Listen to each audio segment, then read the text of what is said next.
Jai Hind, Namaskar, a very good morning to all my dear students and welcome to Examport CDS CAPF FCAT Exam Prep YouTube channel. Myself Chandan Roshan and I welcome you all on this important session of today's morning. A very good morning to all of you.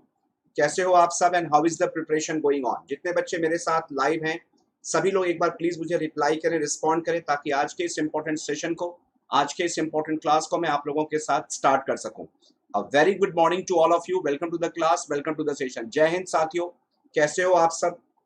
So we have with us Ashu, Mukul, Kumar Kanchan. जय Hind and welcome to the class. Welcome to the session. I hope you must be doing great, must be doing fine. चलिए तो शुरू करते हैं आज के इस session को, आज के इस क्लास को, और मैं आशा करता हूं कि आप सब लोग बेहतरीन होंगे, बेहतर होंगे। तो let's start with the class, let's start with the session. नमस्कार Ravi ji, welcome to the session. Arup ji, Akash, welcome to the class. चलो तो शुरू करते हैं आज के इस सेशन को, आज के इस इंपॉर्टेंट क्लास को। Let's start with the session. सबसे पहला क्वेश्चन आज का ये है कि at how many railway stations has RailTel recently launched the PM वानी based access to its wifi. ठीक है ना, तो आपको ध्यान रखना है जो वाईफाई एक्सेस नेटवर्क इंटरफेस है, जिसको हम पीएम वानी कहते हैं, ठीक है ना, वाईफाई एक्सेस नेटवर्क इंटरफेस, इसको हाल ही में कितने रेलवे स्टेशन पर इसकी पहुंच को सुनिश्चित करने के लिए ये स्कीम लाया गया है? तो आप क्या बताओगे? तो आप बताओगे 100 रेलवे स्टेशन। और आपको ध्यान रखना है कि जो जून 2024 है, इसका टारगेट है कि 6,150 जो रेलवे प्लेटफॉर्म्स हैं, यहाँ पे इसके एक्सेस को क्या किया जाएगा? कंट्रोल किया जाएगा। और इसका सिंपल और इसके लिए आपको क्या करना है कि वाई डॉट, ये जो मोबाइल एप्लीकेशन है, ठीक है ना, ये जो मोबाइल ऐप है, इसको आपको क्या करनी पड़ेगी? तो यू नीड टू डाउनलोड। कहाँ से? तो आपको ध्यान रखना है गूगल प्ले स्टोर से।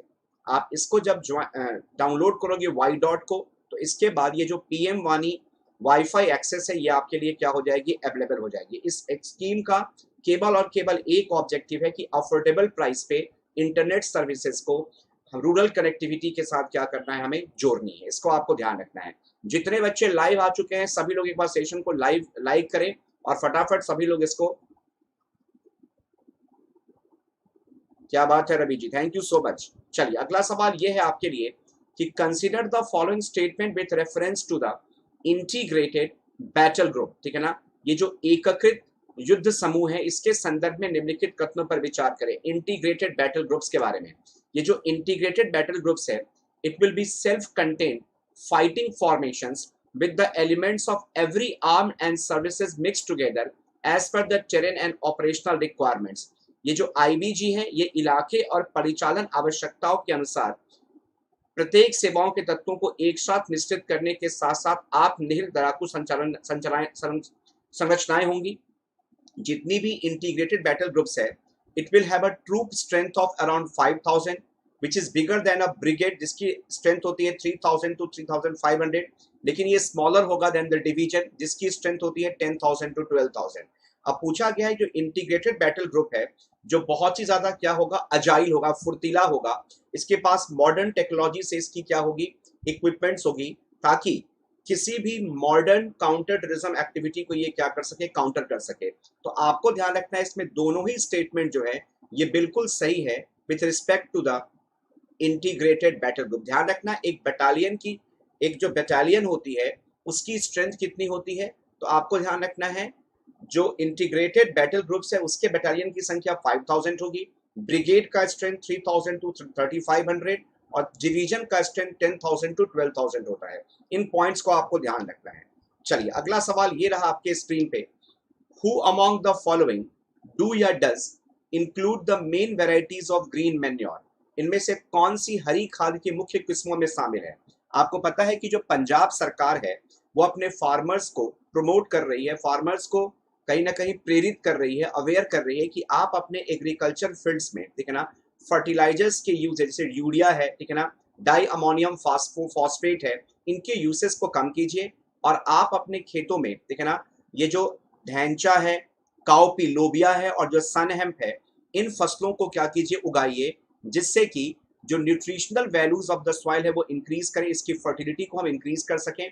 और इसके लिए पर क्विंटल ₹2000 पर क्विंटल, ₹2000 पर क्विंटल आपको ध्यान रखना है जो सीड सब्सिडी है वो प्रोवाइड की जाएगी, ठीक है ना। Seed subsidy will be provided, ये आपको ध्यान रखना है। सीड सब्सिडी कितने की, तो आपको ध्यान रखना है 2000 रुपए प्रति क्विंटल प्रोवाइड किया जाएगा। इसको आपको बहुत अच्छे से यहाँ पे ध्यान रखना है। चलिए अगला सवाल यह है आपके लिए कि which country is hosting the conference of parties 15th meeting of the United Nations convention on combating desertification.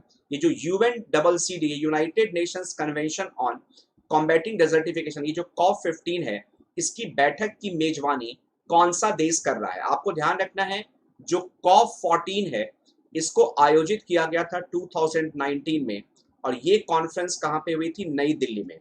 जो 2019 का conference of parties UN convention on combating desertification है, ये कहाँ पे हुई थी, नई दिल्ली में। और आपको ध्यान रखना है जो UN convention on combating desertification 2015 है, ये कहाँ पे हो रही है, कोटे डे इवोर में। और इसकी जो कैपिटल है वो उसका नाम क्या है, आबिदजान। क्या नाम है, आबिदजान।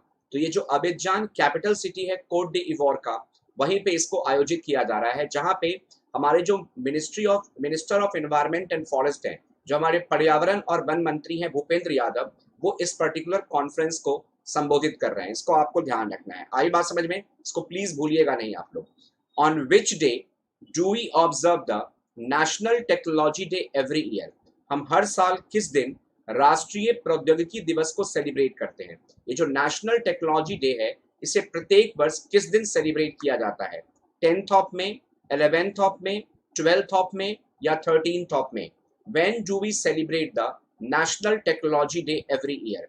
प्रत्येक वर्ष जो राष्ट्रीय प्रौद्योगिकी दिवस है, ये कौन सी तारीख को सेलिब्रेट किया जाता है। तो आप क्या बताओगे इसका आंसर, तो बहुत आसान है, 11th ऑफ मे को। और ध्यान रखना है इसी 11th ऑफ मे 1998 को आपको ध्यान रखना है पोखरण 2, जिसे हम लोग किसके नाम से जानते हैं, तो आपको ध्यान रखना है ऑपरेशन शक्ति के नाम से इसको सक्सेसफुली कंडक्ट किया गया था, वॉज सक्सेसफुली कंडक्टेड।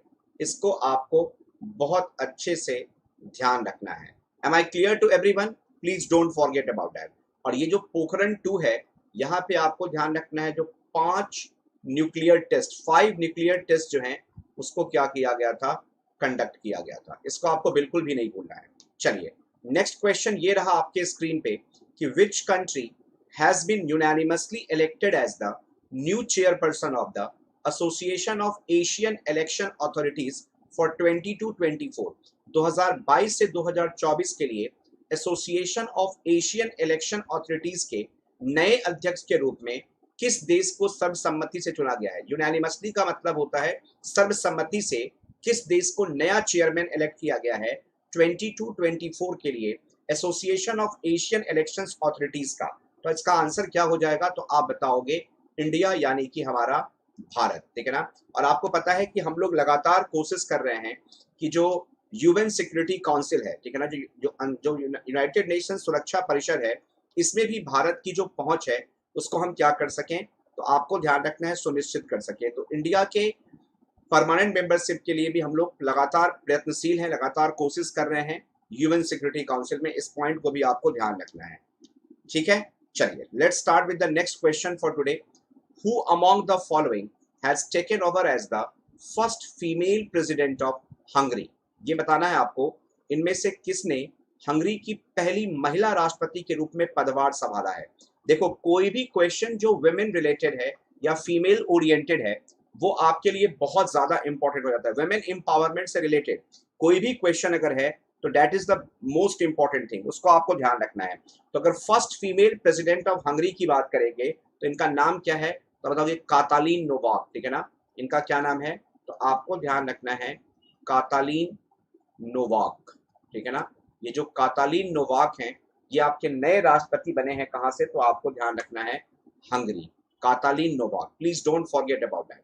चलिए आपका नेक्स्ट क्वेश्चन ये रहा स्क्रीन पे कि who has recently clinched the Madrid Open title. हाल ही में जो मैड्रिड ओपन है इसका खिताब किस खिलाड़ी ने जीता है, और मैड्रिड किसकी कैपिटल है, Madrid capital of which one, तो आप बताओगे स्पेन, ठीक है ना। तो स्पेन से सबसे फेमस खिलाड़ी कौन है आपके, तो आपको ध्यान रखना है राफेल नडाल, ठीक है ना, ही इज द, और राफेल नडाल जो है इनको कहा जाता है किंग ऑफ क्ले कोर्ट, ठीक है ना। और क्ले कोर्ट के लिए सबसे इंपॉर्टेंट कौन सा है, तो आप बताओगे फ्रेंच ओपन, ये पता है आपको। कार्लोस अल्कारेज, ठीक है ना, जो कार्लोस अल्कारेज है इन्होंने अलेक्जेंडर जेवरेव को क्या किया है, हराया है, ठीक है ना। कार्लोस अल्कारेज डिफीटेड होम, तो आपको ध्यान रखना है अलेक्जेंडर जेवरेव, और ये इन्होंने जीता है किस चीज का, तो अपना पहला या कह सकते हो अभी हाल ही का मैड्रिड ओपन टाइटल, और हराया किसको है इन्होंने, तो अलेक्जेंडर जेवरेव को, अलेक्जेंडर जेवरेव को हरा करके जीता है मैड्रिड ओपन को कार्लोस अल्कारेज ने। नेक्स्ट क्वेश्चन ये है कि to which airline has the union ministry of home affairs recently granted the security clearances, केंद्रीय गृह मंत्रालय ने हाल ही में किस एयरलाइन को सुरक्षा की मंजूरी दी है। To which airline has the union ministry of home affairs recently granted the security clearances, केंद्रीय गृह मंत्रालय ने हाल ही में किस एयरलाइन को सुरक्षा मंजूरी दी है। Is it air Asia, is it Vistara, is it jet Airways, or is it Indigo? To which airline has the Union Ministry of Home Affairs recently granted the security clearances? तो आप क्या बताओगे, ये दिया गया है जेट एयरवेज को। अभी जेट एयरवेज को एक लंदन बेस्ड, आपको ध्यान रखना है, लंदन बेस्ड प्रोमोटर के थ्रू क्या किया जा रहा है, हेल्प किया जा रहा है। और जो जेट एयरवेज है इट बिकेम आप बता सकते हो बैंकक्रप्ट, ये बैंकक्रप्ट हो गई थी कब, तो आपको ध्यान रखना है 2019 में, इसको आपको ध्यान रखना है बहुत अच्छे से। चलिए आज का नेक्स्ट क्वेश्चन ये है कि under the aegis of which ministry the department of pharmaceuticals has release the guidelines on pharmaceutical innovation and entrepreneurship for the academic institutions. किस मंत्रालय के तत्वावधान में जो फार्मास्यूटिकल्स विभाग है इन्होंने शैक्षणिक संस्थानों के लिए फार्मास्यूटिकल इनोवेशन और उद्यमिता पर दिशा निर्देश जारी किए हैं, ठीक है ना। आपको ध्यान रखना है नाइपर, जो कि सारे फार्मास्यूटिकल एजुकेशन रिसर्च को कैरी करती है, इनके लिए एक गाइडलाइन जारी किया गया है ताकि स्टूडेंट्स को, वहाँ के लेक्चरर्स को, ठीक है ना, और इंस्टीट्यूट्स के जो एकेडमिक करिकुलम है उसमें इस तरीके से बच्चों को पढ़ाया जाए कि वो एंटरप्रेन्योरशिप की तरफ मूव कर सकें फार्मास्यूटिकल सेक्टर में। और मिनिस्ट्री ऑफ केमिकल और फर्टिलाइजर्स ये वो नोडल एजेंसी है जो कि फार्मास्यूटिकल सेक्टर में एंटरप्रेन्योरशिप को प्रमोट करने के लिए ये सारे काम को करने। National institute of pharmaceutical education and research, जो नाइपर है इसका फुल फॉर्म क्या हो जाएगा, तो आप बता दोगे national institute of pharmaceutical education and research, pharmaceutical education and which one, तो आप बता दोगे रिसर्च, ये ध्यान रखना है। चलिए अब आज का सबसे इंपॉर्टेंट क्वेश्चन, आज आगे बढ़ने से पहले, आज की न्यूज को स्टार्ट करने से पहले बता दूं मैं कि जिन बच्चों ने अभी तक हमारे 100 बैच को सब्सक्राइब नहीं किया है वो सभी बच्चे एग्जाम 50 कूपन कोड को यूज करके CDS2 2022 को सब्सक्राइब कर सकते हैं 2499 में। जो CAPF असिस्टेंट कमांडेंट का पेपर 1 पेपर 2 है उसे 2499 में, और जो CDS और CAPF का कॉम्बो बैच है इसको आप ले सकते हो 2999 में। वहीं OTA 2 2022 1999, CAPF असिस्टेंट कमांडेंट का पेपर 2 999, FCAT 2 2022 1499, और ये जो CDS CAPF FCAT इन तीनों का कॉम्बिनेशन है ये आप ले सकते हो 3499 में, ठीक है ना। मैगजीन भी मिल जाएगी, don't panic about that, magazine will be provided to you, magazine already बन गई है वो आपको दे दिया जाएगा। चलिए अब आज का सबसे पहला न्यूज जो है वो हमारा है बोजोन थ्योरी से, ठीक है ना। डब्ल्यू बोजोन ये वही मिस्ट्री आप कह सकते हो पार्टिकल्स है जिसको लेकर के फ्रांस और स्विट्जरलैंड के बीच में एक अंडरग्राउंड एक्सपेरिमेंट कैरी किया जा रहा है, इसका नाम था लार्ज हाइड्रोजन कोलाइडर, ठीक है ना। और ये जो डब्ल्यू बोजोन पार्टिकल है उसके बारे में वैज्ञानिकों के द्वारा एक बहुत बड़ी रिवोल्यूशन की गई है, इसको हम डिस्कस करेंगे यहाँ पे, ठीक है ना। तो आपको बता दूं मैं यहाँ पे कि ये जो हम डब्ल्यू बोजोन की जो बात कर रहे हैं ये बेसिकली है क्या, तो इसके बारे में कहा गया है कि ये एक यूनिवर्स का बहुत ही वीक फोर्स है, ठीक है ना।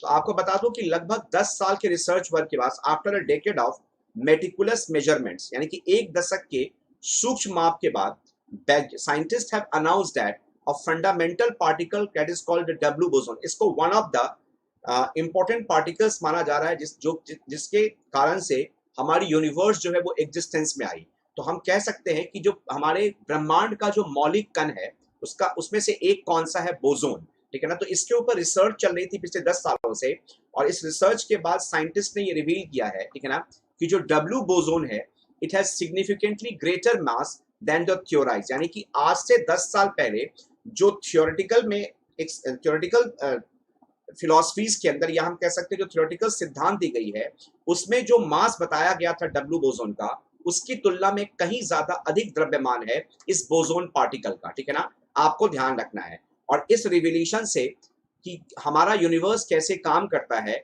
इसके फाउंडेशन थ्योरी पे एक बहुत बड़ा, आप कह सकते हो, सवालिया निशान खड़ा हो गया। यानी कि जिस बोसोन पार्टिकल्स के बारे में ये कहा गया था कि इसकी मास बहुत कम है, उसी बोसोन पार्टिकल के बारे में आज 10 साल के निरंतर रिसर्च के बाद ये कह दिया गया है कि जितनी थ्योरी में इसके मास के बारे में बताई गई थी उससे कई गुना ज्यादा इसका प्रेजेंट में मास है। और इस रिविलेशन से जो हमारा कैसे ब्रह्मांड काम करता है इस पे एक बहुत बड़ा सवालिया निशान खड़ा हो गया, ठीक है ना। ये जो डब्ल्यू बोसोन है governs what is called the weak force, one of the four fundamental forces of nature and therefore a pillar of the standard model। सबसे बड़ी चीज ये है कि जिस डब्ल्यू बोसोन की हम बात कर रहे हैं ये हमारे 4 प्राकृतिक बलों में से एक महत्वपूर्ण बल है। इसको आपको ध्यान रखना है। ये जो डब्ल्यू बोसोन है ये हमारे ब्रह्मांड के, ठीक है ना, 4 प्राकृतिक या 4 मूलभूत शक्तियों में से एक है। और इसके बारे में ये जो नया रिसर्च सामने आया है कि इसका जो वॉल्यूम है, इसका जो मास और इसकी जो मास है वो इसके एग्जिस्टिंग मास से कई गुना ज्यादा है, जैसा कि थ्योरी में बताया गया है। इससे हमारे ब्रह्मांड को समझने की जो प्रक्रिया चल रही थी उसमें एक बहुत बड़ा, आप कह सकते हो, ब्रेक थ्रू मिला है, ठीक है ना। एक ड्यूक यूनिवर्सिटी के जो फिजिसिस्ट हैं जो इस स्टडी को लीड कर रहे थे, उन्होंने बताया है कि लगभग 400 वैज्ञानिकों ने पिछले 10 सालों में इस बोसोन पार्टिकल के ऊपर रिसर्च किया है, और उसके बाद लगभग 450 ट्रिलियन कॉलिजन्स करने के बाद ये पता चला है कि जो डब्ल्यू बोसोन पार्टिकल्स है, जो one of the 4 fundamental force of nature है, इसकी जो मास है वो जितनी बताई गई थी उससे कई गुना ज्यादा है। इसको आपको ध्यान रखना है। और ये जो 450 ट्रिलियन कॉलिजन्स किए गए हैं, इसमें सारे पार्टिकल्स को एक दूसरे के साथ बहुत ही तीव्र गति के साथ कोलाइड कराया गया है। और इस कोलिजन्स को कहाँ पे किया गया है, तो अमेरिका के इलिनॉइस में, ठीक है ना। अमेरिका के इलिनॉइस में एक पर्टिकुलर एक्सपेरिमेंट जगह है जिसका नाम क्या है, टेवेट्रॉन। तो यूएस स्टेट ऑफ इलिनॉइस, ठीक है ना, जो यूएस स्टेट ऑफ इलिनॉइस है, यहाँ के टेवेट्रॉन कोलाइडर सेंटर में इन सारे बोसोन पार्टिकल्स को कोलाइड कराया गया, और उससे ये पता चला है कि इसकी जो मास है वो इसके जो थ्योरेटिकल मास दी गई थी उससे कई गुना ज्यादा है। आपको बता दूं मैं कि वर्ल्ड का हाईएस्ट एनर्जी पार्टिकल एक्सीलरेटर, ठीक है ना, इसका एक्सपेरिमेंट स्टार्ट किया गया था 2009 में, और इसको कहा गया था LHC, लार्ज हैड्रॉन कोलाइडर। और इसकी शुरुआत कहाँ पे की गई थी, जेनेवा में, which famously observed the Higgs boson a few years later। यानी कि हम जिस गॉड पार्टिकल्स की खोज कर रहे हैं, आप जब यूनिवर्स की उत्पत्ति को पढ़ोगे तो आपको पता चलेगा कि जो यूनिवर्स है उसके अंदर जो हमारा सन है, इसके क्रिएशन में एक सबसे बड़ा जो मिस्टीरियस पार्टिकल है जिस पे लगातार साइंटिस्ट खोज कर रहे हैं, वो हमारा गॉड पार्टिकल था। और उस गॉड पार्टिकल को खोजने के लिए एक्सपेरिमेंट चल रही है कहाँ पे, तो हमारी एक सेंटर है सर्ड, ठीक है ना। व्हाट इज सर्ड, तो आप बताओगे, European commission for nuclear research या फिर European centre for nuclear research. ये इस लार्ज हार्ड्रोन कोलाइडर एक्सपेरिमेंट को कैरी कर रही है उस गॉड्स पार्टिकल को खोजने के लिए। और उसी के क्रम में एक सबसे बड़ा जो स्टडी सामने आया है वो ये है, किसके बारे में, डब्ल्यू बोसोन के बारे में, जो one of the 4 fundamental force है हमारे प्रकृति की। और इसके बारे में कहा गया है कि इसकी जितनी मास बताई गई थी उसकी तुलना में कई गुना ज्यादा इसकी मास है। ये आपको बस मैंने इसलिए बताया है कि कभी कभी इस तरह के क्वेश्चंस एग्जाम्स में आ जाते हैं। चलिए अब सबसे इंपॉर्टेंट न्यूज की तरफ चलते हैं हम लोग, जिसको इंडियन एक्सप्रेस ने कवर किया है, ठीक है ना। नहीं, मैं हिस्ट्री की क्लास नहीं लेता हूं सौरभ। चलिए, सुप्रीम कोर्ट ने कहा है अभी मध्य प्रदेश में जो MP है, मध्य प्रदेश में जो लोकल पंचायती इलेक्शंस हैं उसमें काफी देरी हो रही है। और इसको लेकर के सुप्रीम कोर्ट ने फटकार लगाई है मध्य प्रदेश के स्टेट इलेक्शन कमीशन को, और कहा है कि चाहे कोई भी राज्य हो भारत के अंदर, वहां पे जो पंचायती चुनाव है उसको समय पर आप 5 साल में करा लिया कीजिए, उसको लेकर के फटकार लगाई गई है, ठीक है ना। तो आपको ध्यान रखना है कि सालों के देरी के बाद, ठीक है ना, लगभग 23,000 local bodies in Madhya Pradesh जो है वहां पे अभी इलेक्शंस होने बाकी है, ठीक है ना। और इसी को ध्यान में रखते हुए सुप्रीम कोर्ट ने कहा है कि जो मध्य प्रदेश सरकार है वो रूल ऑफ लॉ को तोड़ रही है, ठीक है ना। और सुप्रीम कोर्ट ने फटकार लगाई है मध्य प्रदेश के स्टेट इलेक्शन कमीशन को और कहा है कि आप संवैधानिक जो आपके दायित्व हैं, जो कॉन्स्टिट्यूशनल ऑब्लिगेशंस हैं, आप उससे भाग नहीं सकते और ये आपकी जिम्मेदारी है कि हर 5 साल में जो लोकल बॉडीज इलेक्शंस हैं या जो पंचायत के चुनाव हैं उसको आप समय पर करवा सको, ठीक है ना। तो आपको ध्यान रखना है कि मध्य प्रदेश में लगभग 23,000 पंचायत हैं और इन सब के चुनाव में काफी देर हुई है और इसी पर फटकार लगाते हुए सुप्रीम कोर्ट ने मध्य प्रदेश के स्टेट इलेक्शन कमीशन को फटकार लगाई और कहा है कि आप अपने संवैधानिक दायित्व से, यानी कि जो आपका कॉन्स्टिट्यूशन ऑब्लिगेशन है, इससे पीछे नहीं हट सकते और ये आपकी जिम्मेदारी बनती है कि हर 5 साल में आप इन स्थानीय निकायों के चुनाव को समय पर करवा लिया करो, ठीक है ना। अभी तक स्टेट इलेक्शन कमीशन ने लगभग 15 म्युनिसिपल कॉर्पोरेशन को कहा है कि आप डिलिमिटेशन कीजिए इन जगहों की और इसके बारे में हमें आप रिपोर्ट दीजिए, ठीक है ना, ताकि इन कॉर्पोरेशन इलेक्शंस को हम आसानी से करवा सके। तो जहां पे 23,000 पंचायत हैं उसमें से स्टेट इलेक्शन कमीशन ने, ठीक है ना, केवल 15 नगर निगम को, ठीक है ना, अपने रिपोर्ट को तैयार करके उनको सौंपने के लिए कहा है। तो जहां पे 23,000 निकाय हैं उसमें से केवल 15 म्युनिसिपल कॉर्पोरेशन पे भी काम कर रही है मध्य प्रदेश की स्टेट इलेक्शन कमीशन। मार्च में जो मध्य प्रदेश सरकार है उन्होंने एक 6 मेंबर कमीशन बनाया था under the chairmanship of former chief secretary of Madhya Pradesh, ताकि वो एक रिपोर्ट तैयार कर सकें on the political backwardness of the OBC community, ठीक है ना, ताकि इन ओबीसी समुदाय के लोगों को पंचायती चुनाव में रिजर्वेशन दिया जा सके, ठीक है ना। And the commission is expected to submit its report by the end of May और in the first half of June. तो आप सोचो कि जिस मध्य प्रदेश के अंदर 23,000 पंचायती ब्लॉक्स, पंचायती क्षेत्र हैं, वहां पे अभी तक यही रिपोर्ट बन के तैयार नहीं आई हुई है कि वहां के जो ओबीसी क्लास है उनको किस जगह पे रिजर्वेशन देने की कोशिश करेगी सरकार। तो इस कारण से लगातार पंचायती चुनाव में मध्य प्रदेश में क्या है, देरी हो रही है और इसको ध्यान में रखते हुए जो सुप्रीम कोर्ट ने है उन्होंने इसका संज्ञान लिया है और फटकार लगाई है और स्टेट इलेक्शन कमीशन को निर्देशित किया है कि आप अपने संवैधानिक दायित्व को निभाइए और जल्द से जल्द चुनावी प्रक्रिया को पूर्ण कीजिए, ठीक है ना। आपको बता दूं कि हमारे इंडिया में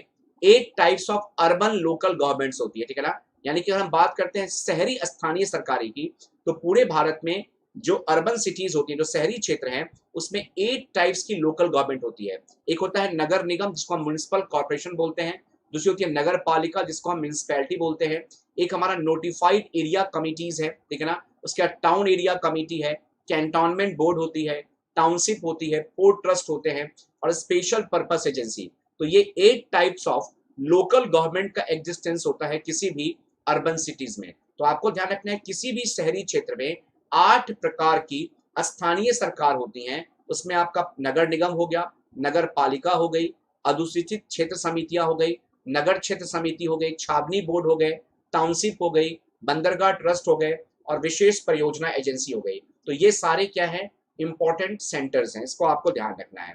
चलिए, एक सबसे इंपॉर्टेंट जो न्यूज है इंडियन पॉलिटी के क्षेत्र से वो ये है हमारा कि दिल्ली हाई कोर्ट ने एक स्प्लिट वर्डिक्ट दिया है ऑन द मैरिटल रेप, यानी कि एक शादीशुदा व्यक्ति, अब इसमें एक नया फैसला आया है दिल्ली हाई कोर्ट का कि यदि किसी भी शादीशुदा मर्द पे उसकी पत्नी ये इल्जाम लगाती है कि उसने उसका बलात्कार किया है, रेप किया है, तो इस याचिका को हाई कोर्ट में एक्सेप्ट नहीं किया जाएगा, ठीक है ना।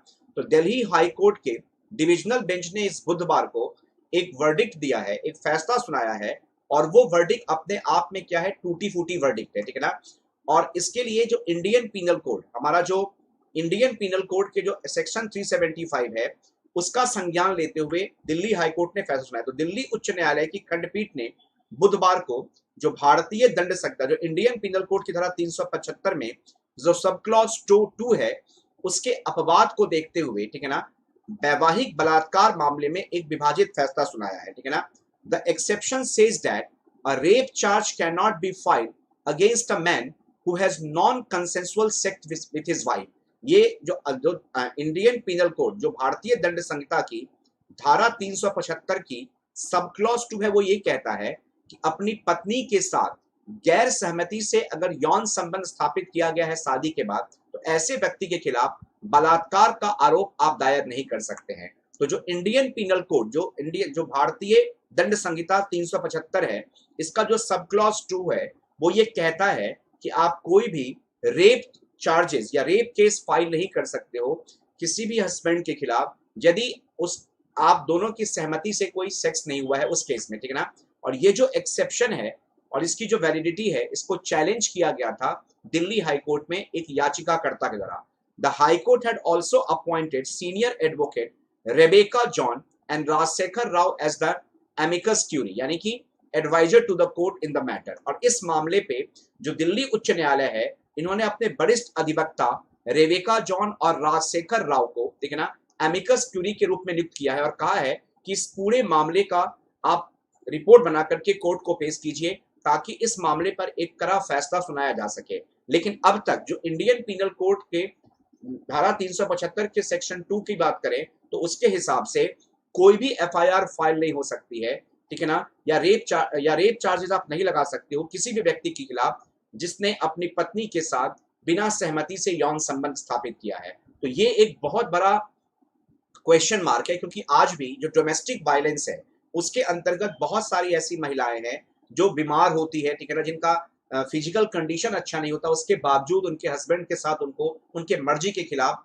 सेक्सुअल रिलेशन स्टैब्लिश करनी पड़ती है। तो ये भी कहीं ना कहीं एक प्रकार का आप कह सकते हो कि घरेलू हिंसा है, ये भी एक प्रकार की क्या है, डोमेस्टिक वायलेंस है, ठीक है ना। और इसके प्रति सुप्रीम कोर्ट और हाई कोर्ट को कोई ना कोई सख्त कदम उठानी पड़ेगी। लेकिन दिल्ली हाई कोर्ट ने इस मामले पे अपने आप को बिल्कुल इम्यून रखा है, अपने आप को किनारे पर रखा और कहा है कि जो इंडियन पिनल कोड की धारा 375 है उसके सेक्शन 2 के हिसाब से ये साफ साफ कहा गया है कि ऐसे केसेस को आप रेप केसेस या हम कह सकते हैं रेप चार्जेस के लिए एफआईआर दायर नहीं कर सकते, ठीक है ना।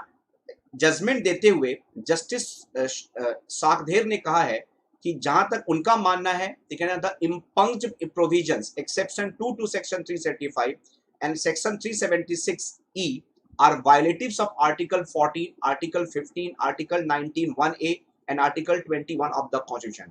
तो जब दिल्ली हाई कोर्ट के जस्टिस जिनका नाम न्यायमूर्ति सकधर है, उन्होंने फैसला सुनाते वक्त कहा कि जहां तक उनका मानना है तो धारा 375 का जो सेक्शन 2 अपवाद है और जो धारा 376E है, ये संविधान के अनुच्छेद 21 को, अनुच्छेद 14 को, अनुच्छेद 15 को और अनुच्छेद 19(1)(a) को क्या करती है, उल्लंघित करती है। आर्टिकल 14 क्या है, इक्वलिटी बिफोर लॉ। आर्टिकल 15 क्या है, तो आप बताओगे abolition of discrimination. Article 19(1)(a) क्या है, right to freedom of speech. और आर्टिकल 21 क्या है, right to personal liberty and right to life and right to privacy. तो जो हमारे दिल्ली हाई कोर्ट के जस्टिस हैं, जस्टिस सकधर, उन्होंने कहा है कि जब मैं ये जजमेंट दे रहा हूं, लेकिन मेरा ये मानना है कि जो आर्टिकल 375 का अपवाद है क्लॉज 2 और जो सेक्शन 376E है इंडियन पिनल कोड की, ये उल्लंघन करती है, ये वायलेट करती है article 14, article 15, article 19 1A as well as article 21 को। तो इन्होंने अपने जजमेंट में ये बात कहा है। फरवरी के महीने में the centre has urged the court to grant more time to enable it to state its stand on the issue after a consultative process. फरवरी में केंद्र ने अदालत से परामर्श प्रक्रिया के बाद इस मुद्दे पर अपना पक्ष रखने के लिए और समय देने का आग्रह किया था। और ये जजमेंट अब कब आई है, तो मई के महीने में। लेकिन इस जजमेंट में साफ साफ कहा गया है कि as per the section 2 of the Indian penal code 375, जो कि एक एक्सेप्शन है और ये कहता है कि एक हस्बैंड के खिलाफ, एक शादीशुदा मर्द के खिलाफ आप एफआईआर या रेप चार्जेस के लिए सिर्फ कंसर्न एफआईआर दायर नहीं कर सकते हैं यदि उसने अपनी पत्नी के साथ बिना किसी, आप कह सकते हो, सहमति से यौन संबंध स्थापित किए हैं। इस बात को आपको बहुत अच्छे से ध्यान रखना है। आई बात समझ में? और ये बहुत डिबेटेबल है, इस पे फैसला आना चाहिए। चलिए, नेक्स्ट इंपॉर्टेंट न्यूज आपके स्क्रीन पे ये रही, अटल इनोवेशन मिशन प्राइम प्लेबुक। आपको पता है कि जो अटल इनोवेशन मिशन है, ये एक बहुत इंपॉर्टेंट इनिशिएटिव है हमारे किसकी, तो आप बताओगे नीति आयोग की। और इस अटल इनोवेशन मिशन के अंतर्गत, ठीक है ना, देश के बहुत सारे जो एजुकेशनल इंस्टीट्यूशंस हैं उसमें डेवलप किया जा रहा है किस चीज को, तो टिंकरिंग लैब को, ठीक है ना। यहाँ पे डेवलप किए जा रहे हैं इंक्यूबेटर्स को, और इन टिंकरिंग लैब और इंक्यूबेटर्स की मदद से जो भी हमारे स्टूडेंट्स हैं, ठीक है ना, या जो भी हमारे टीचर्स हैं जिनके अंदर एक साइंटिफिक इनोवेशन की भावना है, उसको आगे करके और रिसर्च वर्क को प्रमोट करते हुए एक एंटरप्रेन्योरशिप स्किल को डेवलप करना है इंडियंस के अंदर, ठीक है ना। तो जो minister of state for health and family welfare है डॉक्टर भारती पवार, इन्होंने लॉन्च किया है अटल इनोवेशन मिशन, ठीक है ना, जो कि एक प्राइम प्लेबुक है in New Delhi which aims to help entrepreneurs grow and scale up, ठीक है ना। तो जो स्वास्थ्य और परिवार कल्याण की राज्य मंत्री हैं डॉक्टर भारती पवार, इन्होंने नई दिल्ली में अटल इनोवेशन प्राइम प्लेबुक की लॉन्च की है, जिसका उद्देश्य उद्यमियों को बढ़ने और बड़े होने में मदद करना है। तो ये जो प्राइम प्लेबुक लॉन्च किया गया है नई दिल्ली में, इसका केवल एक ही ऑब्जेक्टिव है, जो एंटरप्रेन्योर्स है उनके डेवलपमेंट के साथ साथ वो जिस किसी भी बिजनेस को परफॉर्म कर रहे हैं उस बिजनेस को क्या करना है, बढ़ावा देना है। इसको आपको ध्यान रखना है। और ये जो अटल इनोवेशन की प्राइम प्लेबुक है, इसको लॉन्च किया गया है MOS for health doctor Bharati Pawar के द्वारा, ये आपको ध्यान रखना है। और ये जो अटल इनोवेशन प्राइम बुक है, इसका उद्देश्य है कि जितने भी विज्ञान आधारित इच्छुक उद्यमी हैं उनके साथ लैब से लैंड तक के इस सफर को पूरा करना। It aims to capture the journey of taking a technology from lab to land, यानी कि जिन तकनीकों को अभी तक लेबोरेटरी में या टिंकरिंग लैब में या इंक्यूबेटर्स में डेवलप किया जा रहा था, अब उन टेक्नोलॉजी को हमारे सिस्टम में इंप्लीमेंट करने का समय आ गया है। और ये सभी सुविधाएं ऐसे लोगों को दिया जाएगा, ऐसे एंटरप्रेन्योर्स को दिया जाएगा जो साइंस बेस्ड एस्पायरिंग एंटरप्रेन्योर, यानी कि जो टेक्नोलॉजी इनोवेशन में काम कर रहे हैं, जो सॉफ्टवेयर इनोवेशन में काम कर रहे हैं, जो साइंटिफिक रिसर्च में काम कर रहे हैं, जो फार्मास्यूटिकल सेक्टर में काम करने वाले साइंटिस्ट हैं, ऐसे साइंटिस्ट को जो कि एंटरप्रेन्योर बनना चाहते हैं उनको ये प्लेटफॉर्म दिया जाएगा, ठीक है ना। इसके साथ साथ इस अटल इनोवेशन मिशन प्राइम बुक का एक मकसद ये भी है कि ये वैज्ञानिकों को, स्टार्टअप्स को और इंक्यूबेटर्स को इक्विप करेगा, ठीक है ना, उन सभी नो हाउ टेक्नोलॉजी से जिसका यूज करके वो अपने रिसर्च को क्या कर सकते हैं, आगे प्रमोट कर सकते हैं। इसको ध्यान रखना है। और जो बेनिफिशियरीज कौन कौन होंगे, ये जो अटल इनोवेशन प्राइम बुक है इसके लाभार्थी कौन कौन होंगे, तो टेक्नोलॉजी डेवलपर्स कौन होंगे, तो आप बताओगे technology developers who have deep tech business ideas that are scientific based, यानी कि प्रौद्योगिकी विकसित करने वाले लोग जिनको गहरे तकनीकी व्यवसाय का ज्ञान है, ठीक है ना। CEOs as well as senior incubation managers of Atal incubation centers that are looking to support deep tech entrepreneurs, ठीक है ना। तो अटल इंक्यूबेशन सेंटर्स के सीईओ और वरिष्ठ इंक्यूबेशन मैनेजर जो डीप टेक उद्यमियों का समर्थन करना चाहते हैं, ठीक है ना, इनके लिए भी ये चीजें बहुत इंपॉर्टेंट हो जाएंगी, ठीक है ना। और ये जो प्रोग्राम है ये नीति आयोग का राष्ट्रीय परियोजना है अटल इनोवेशन, और इसको इम्प्लीमेंट किया जा रहा है, ठीक है ना, वेंचर सेंटर पुणे के द्वारा in association with the bill and Melinda Gates foundation. ये ध्यान रखना है। तो इंडिया में साइंटिफिक रिसर्च को और साइंटिफिक एंटरप्रेन्योरशिप को प्रमोट करने के लिए नीति आयोग का ये जो अटल इनोवेशन मिशन है इसको इम्प्लीमेंट किया जा रहा है पुणे की संस्थान वेंचर सेंटर और किसके साथ मिलकर के, तो bill and Melinda Gates foundation, ठीक है ना। तो वेंचर सेंटर पुणे और जो bill and Melinda Gates foundation है इसके सहयोग से इसे कार्यान्वित किया जा रहा है। इसको आपको ध्यान रखना है। तो दोस्तों आगे बढ़ने से पहले मैं एक बार आपको फिर से बता दूं कि आप सभी बच्चे एग्जाम 50 कूपन कोड को यूज करके हमारे सौर बैच के साथ जुड़ सकते हैं। और इस बैच के साथ जुड़ने के लिए आप आज ही इस कूपन कोड को यूज कीजिए और इस बैच को सब्सक्राइब कीजिए। मैं बता दूं आप लोगों को, जो CDS 2 2022 है इस कोर्स को आप सब्सक्राइब कर सकते हो 2499 में। जो CAPF असिस्टेंट कमांडेंट का पेपर 1 पेपर 2 है इसको आप ले सकते हो 2499 में, ठीक है ना। जो OTA 2 2022 है इसको 1999 में। जो CAPF असिस्टेंट कमांडेंट का पेपर 2 है 999 में। जो FCAT 2 2022 है इसको 1499 में। और ये जो CDS CAPF FCAT इन तीनों बैचों का कॉम्बिनेशन है इसको आप ले सकते हो 3499 में। इसको आप ले सकते हो 3499 में। चलिए अब हम लोग एक इन्वायरमेंटल न्यूज को यहाँ पे डिस्कस कर रहे हैं, किसके बारे में, सूखे के बारे में। तो 2022 में अगर हम सूखे ग्रस्त इलाके की बात करें, ड्रॉट एरियाज की बात करें, तो इसमें कहीं ना कहीं लगातार वृद्धि हुई है, ठीक है ना। The frequency and duration of drought is increasing at an alarming rate across the world since the onset of the 21st century. यानी कि ये कहा गया है कि 21वीं सदी की शुरुआत के बाद से दुनिया भर में जो सूखे की आवृत्ति है और सूखे की जो इंसिडेंसेस है ये बहुत ही खतरनाक ढंग से क्या हो रही है, बढ़ रही है। और कहा गया है कि जो नंबर ऑफ ड्रॉट्स देखे गए हैं 2022 की रिपोर्ट में, जिसको कि रिलीज किया गया है, अभी जो हमारी 15 कॉन्फ्रेंस चल रही है आबिदजान में, United Nations Convention to Combat Desertification, तो ये जो कॉन्फ्रेंस ऑफ पार्टीज 15 का जो कॉन्फ्रेंस चल रहा है आबिदजान में, उसी में 2022 के ड्रॉट रिपोर्ट्स को पेश करते हुए कहा गया है कि जब से 21वीं शताब्दी की शुरुआत हुई है, तब से सूखे जैसे घटनाओं का जो पुनरावृत्ति है, या हम कह सकते हैं जो सूखाग्रस्त इलाकों की संख्या है उसमें लगातार क्या हो रही है, अभूतपूर्व वृद्धि हो रही है। India has featured in the assessment as one of the severely drought impacted countries and nearly 2/3 of the country suffered the drought during 2020 to 2022।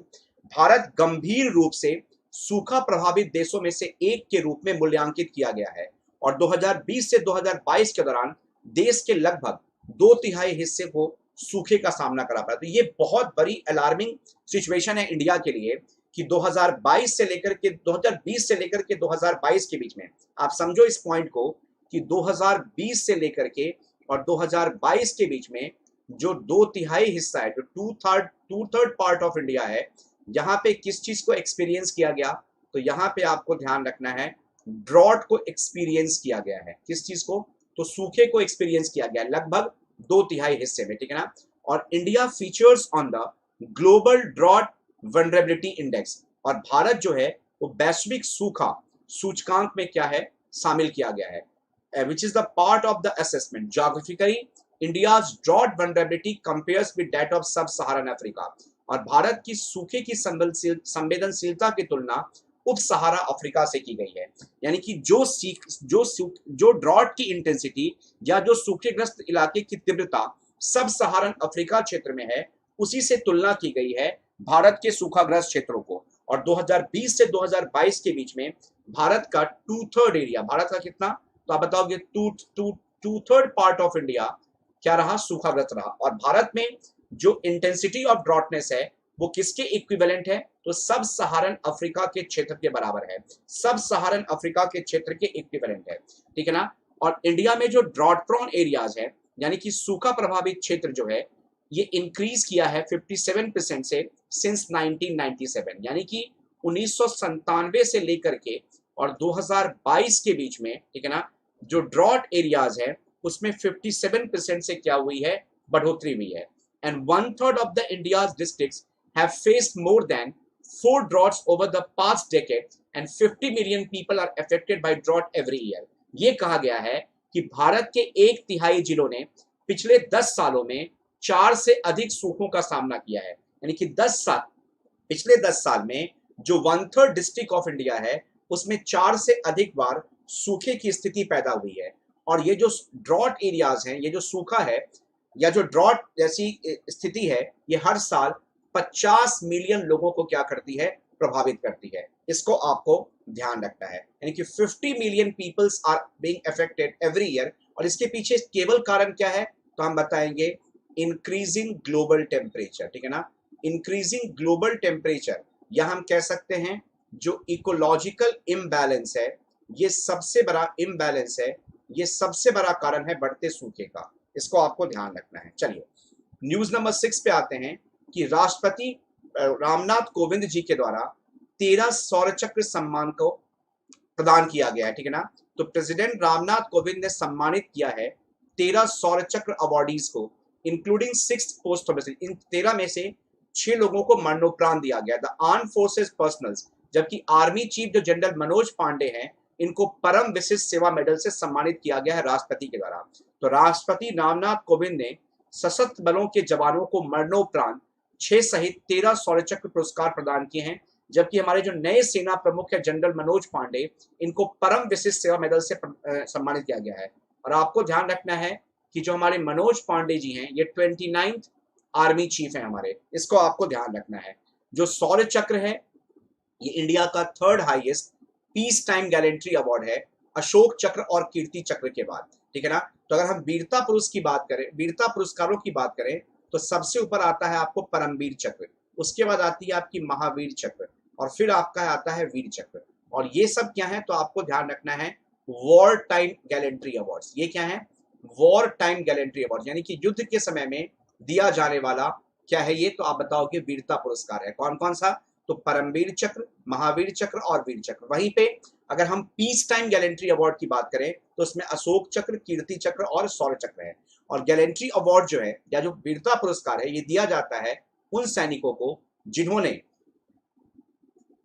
अद्भुत शौर्य दिखाया है, अद्भुत करेज दिखाई है और अपने एक्सट्रीम डिवोशन के साथ अपने देश की सरहदों की रक्षा करने के लिए अपने प्राण तक का भी ख्याल नहीं किया, उनको दिया जाता है। वो 6 जवान जिनको की कन्फर किया गया है शौर्य चक्र पोस्ट मस्ती, उसमें कैप्टन आशुतोष कुमार है 18 बटालियन ऑफ मद्रास रेजिमेंट से, हवलदार अनिल कुमार तोमर राजपूत रेजिमेंट से, हवलदार पंतिंकू कुमार जाट रेजिमेंट के, havildar Kashiray Bamilla from the corps of engineers, Naib Subedar Sreejith 17 battalion of Madras regiment और सेपॉय मारू पोर्लोई जसवंत कुमार रेड्डी, ठीक है ना, जो कि 17 बटालियन ऑफ मद्रास रेजिमेंट से हैं। और राष्ट्रपति जी के द्वारा 14 परम विशिष्ट सेवा मेडल प्रदान किया गया है, 4 उत्तम सेवा युद्ध सेवा मेडल दी गई हैं और 24 अति विशिष्ट सेवा मेडल भी प्रदान किया गया। बस आपको ध्यान रखना है जो हमारे आर्मी चीफ हैं मनोज पांडे, इनको दिया गया है कौन सा, तो आप बताओगे परम विशिष्ट सेवा मेडल। इसको आपको ध्यान रखना है। चलिए अब डिस्कस करते हैं आज के स्टैटिक सेगमेंट को, इंटरनेशनल नर्स डे, ठीक है ना। तो इंटरनेशनल नर्स डे जो है वो बेसिकली हम लोग सेलिब्रेट करते हैं फ्लोरेंस नाइटिंगेल को याद करते हुए। 12 मई को हर साल 12th में वो ऑब्जर्व किया जाता है इंटरनेशनल नर्स डे के रूप में। और इस बार का थीम रखा गया है a voice to lead, invest in nursing and respect rights to secure global health, ठीक है ना। Invest in nursing and respect rights to secure global health, invest in nursing and respect rights to secure global health. तो ये जो day है international nursing day, it marks the birth anniversary of Florence Nightingale, who is hailed as the founder of modern nursing। तो ये दिन Florence Nightingale के जयंती का प्रतीक है, जिन्हें आधुनिक नर्सिंग के संस्थापक के रूप में जाना जाता है। तो फ्लोरेंस नाइटिंगेल जो है इनको फाउंडर माना जाता है मॉडर्न नर्सिंग सिस्टम का। और जो नर्स डे है इसको चूज किया गया था इंटरनेशनल काउंसिल ऑफ नर्सेस के द्वारा और इसे ऑब्जर्व किया जाता है 1974 से। तो 12 मई को हम नर्स डे के रूप में कब से मनाते हैं, 1974 से, इसको ध्यान रखना है। और जो इंटरनेशनल नर्सेस डे 2025 है, इसने स्वीकार किया है इस तथ्य को कि डॉक्टर्स के साथ साथ डॉक्टर्स की तरह ही नर्सेज जो है वो हीरो बनी हैं इन saving and healing the patients while the covid pandemic. तो अंतर्राष्ट्रीय नर्स दिवस 2022 में इस तथ्य को स्वीकार किया गया है कि डॉक्टरों की तरह नर्स ने भी कोविड-19 महामारी के बीच रोगियों को बचाने और उनको ठीक करने के लिए एक हेरोइक परफॉर्मेंस दी है। और नर्स जो है, जो नर्स दिवस है, इसको डेडिकेट किया गया है to the strong pillar of health care system who work day and night for the well being of the people. तो नर्स दिवस स्वास्थ्य सेवा प्रणाली के मजबूत स्तंभ को समर्पित किया गया है, जो लोगों के भलाई के लिए दिन रात काम करते हैं। तो आपको ध्यान रखना है नर्स डे हम ऑब्जर्व करते हैं किस दिन के लिए, तो आप बताओगे it is the birth anniversary of Florence Nightingale. चलिए, जो हमारे इलेक्शन कमिश्नर राजीव कुमार हैं, इनको अपॉइंट किया गया है नया chief election commissioner by the president of India. तो भारत के राष्ट्रपति के द्वारा चुनाव आयुक्त राजीव कुमार को नया मुख्य चुनाव आयुक्त नियुक्त किया गया। तो ये बहुत इंपॉर्टेंट है, ये जो राजीव कुमार हैं, ठीक है ना, जो पहले हमारे इलेक्शन कमिश्नर थे, इनको नया चीफ इलेक्शन कमिश्नर बनाया गया है। तो जो हमारे नए चीफ इलेक्शन कमिश्नर हैं, इनका क्या नाम है, तो आपको ध्यान रखना है Rajiv Kumar, please don't forget about that. Balkrishna Vithal Das Doshi, इनको सम्मानित किया गया है with the prestigious royal gold medal 2022 and this award is said to be one of the world's highest honours that one can receive in the field of architecture. तो हम कह सकते हैं कि विश्व में वास्तुकला के क्षेत्र में दिया जाने वाला एक सबसे सर्वोच्च सम्मानों में से एक, जिसको हम बोलते हैं रॉयल गोल्ड मेडल 2022। तो जो रॉयल गोल्ड मेडल 2022 है, जिसे हम वर्ल्ड के one of the highest architecture honour में से एक मानते हैं, उसे सम्मानित किया गया है किसे, तो बालकृष्ण विठल दास दोषी जी को। तो बालकृष्ण विठल दास दोषी जी को सम्मानित किया गया है विश्व के एक सबसे one of the most prestigious architectural award royal gold medal 2020 से, इसको ध्यान रखना है। The Bengali translation of the French novel, the Bengali translation of the French novel Mesol Contractvete was awarded the Romain Ronald Book Prize 2022. This year's award is the 15th edition of this book prize. तो फ्रांसीसी उपन्यास मेसॉल्ट contract, इसके जो बंगाली अनुवाद किया गया है, इसे रोमन रोलैंड बुक प्राइज 2022 से सम्मानित किया गया है। तो रोमन रोलैंड बुक प्राइज 2022 से सम्मानित किया गया है फ्रेंच नोवेल किस चीज को, तो बताओगे मेसॉल्ट को, और ये 5th एडिशन है Romain Rolland book prize 2022। In the current marketing season, the wheat procurement by the government agency is set to dip to a 15-year low. तो मौजूदा सत्र में सरकारी एजेंसी द्वारा गेहूं की खरीद 15 साल के सबसे निचले स्तर पर पहुंच गया है। तो 2022 में जो व्हीट प्रोक्योरमेंट की गई है, ये पिछले 15 साल के रिकॉर्ड से क्या है, बहुत ज्यादा नीचे में खरीदा गया है गेहूं को, ये आपको ध्यान रखना है। और नेक्स्ट इंपॉर्टेंट न्यूज ये है कि जो साइप्रस इंटरनेशनल एथलेटिक्स आयोजित की जा रही है 2022 की, इसमें भारत की ज्योति यराज, क्या नाम है इनका, तो आपको ध्यान रखना है, ज्योति यराजी ने नेशनल रिकॉर्ड बना दिया है to clinch a gold medal in the women's 100 metre hurdles in Limassol, ठीक है ना। तो साइप्रस अंतरराष्ट्रीय एथलेटिक्स कॉन्फ्रेंस 2022 में भारत की ज्योति यराजी ने लिमासोल में महिलाओं की 100 मीटर बाधा दौड़ में स्वर्ण पदक जीतने के लिए राष्ट्रीय रिकॉर्ड को तोड़ दिया है। तो जो नेशनल रिकॉर्ड बनाया गया था 100 मीटर के हर्डल रेस में, उसको तोड़ा गया है कहां पे, लिमासोल में, भारत की महिला एथलीट ज्योति यराजी के द्वारा, जिन्होंने साइप्रस इंटरनेशनल एथलेटिक्स मीटिंग 2022 में जीता है गोल्ड मेडल। तो साइप्रस इंटरनेशनल एथलेटिक्स मीटिंग 2022 में इंडिया के ज्योति यराजी ने स्वर्ण पदक जीत करके जो नेशनल रिकॉर्ड है हर्डल रेस में, उसको क्या किया है, ब्रेक कर दिया है। तो guys, quickly join our Shaurya batch, use the code exam50 to subscribe CDS2 2022 for 2499, CAPF assistant commandant paper 1 paper 2 for 2499, combination of CDS and CAPF for 2999, OTA2 2022 for 1999, CAPF paper 2 for 999, FCAT2 2022 for 1499, और ये जो CDS CAPF FCAT इन तीनों का combination है, इसको आप ले सकते हो 3499 में, इसको आपको ध्यान रखना है। So guys, this is all for the today. मुलाकात होगी कल सुबह 8 बजे आप लोगों से दोबारा से इसी सेशन पे। Thank you so much, bye bye, take care and have a great day, ठीक है ना। Thank you so much guys, love you all, bye bye and take care, thanks everyone.